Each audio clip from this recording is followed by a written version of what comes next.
छत्तीसगढ़ में अगले महीने प्रस्तावित चुनाव के लिए कुछ ही दिन शेष रह गए हैं, जिसके चलते सभी राजनीतिक पार्टियां अपनी अपनी तैयारियों में जोर शोर से जुटी हुई हैं। पक्ष और विपक्ष में सियासी बयानबाजियों का दौर भी शुरू हो गया है। इसी बीच मंगलवार को बीजेपी ने अपना चुनावी एंथम लॉन्च किया है। बीजेपी ने इसे छत्तीसगढ़ी, हल्बी, गोंडी 3 भाषाओं में वीडियो बनाकर रिलीज किया है।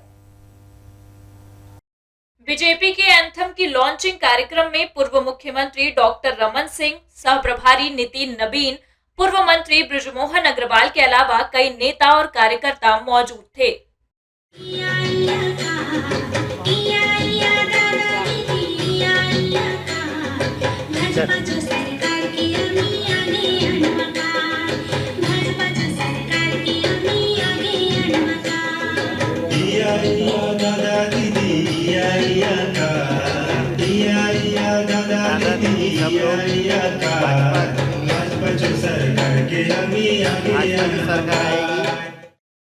इस दौरान बृजमोहन अग्रवाल ने कहा कि छत्तीसगढ़ में धर्मांतरण को लेकर आक्रोश है। विकास कार्य शून्य हो गए हैं। जब हमारी सरकार थी तो सरगुजा में अनुसूचित जनजाति के नौजवानों को प्राथमिकता देकर शिक्षा देते थे, लेकिन कांग्रेस के आने के बाद वो भी बंद हो गई।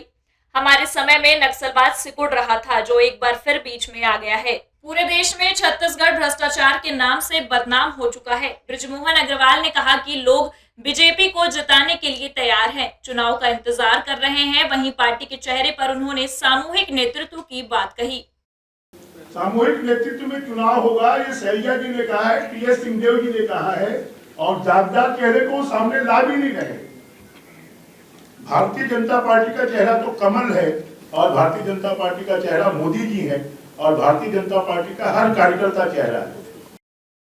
रायपुर बीजेपी के 15 सालों में महानगर का स्वरूप ले रहा था। लोग आते थे तो कहते थे रायपुर बदल चुका है, चेन्नई, हैदराबाद, कोलकाता के जैसा बोलते थे।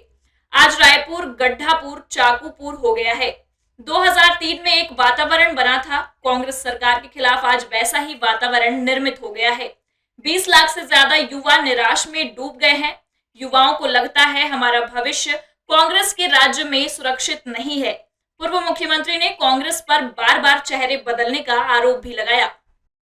हमने तो कोई चेहरा नहीं लाया, मगर कांग्रेस ने अपने 1 महीने के अंदर उन्होंने शुरुआत की भूपेश को मुख्यमंत्री प्रोजेक्ट करने के लिए। भूपेश है तो भरोसा है, बड़े बड़े पोस्टर, बड़े बड़े बैनर लग गए थे, भूपेश है तो भरोसा है, मगर रातों रात ये उतर गए।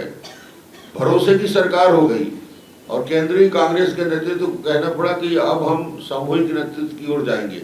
इसका मतलब ये है कि कांग्रेस ने भी सामूहिक नेतृत्व को स्वीकार किया है, और भारतीय जनता पार्टी तो पहले से ही सामूहिक नेतृत्व में हम चुनाव लड़ते रहे। रायपुर से प्रेम निर्मलकर, इंडिया टाउन न्यूज।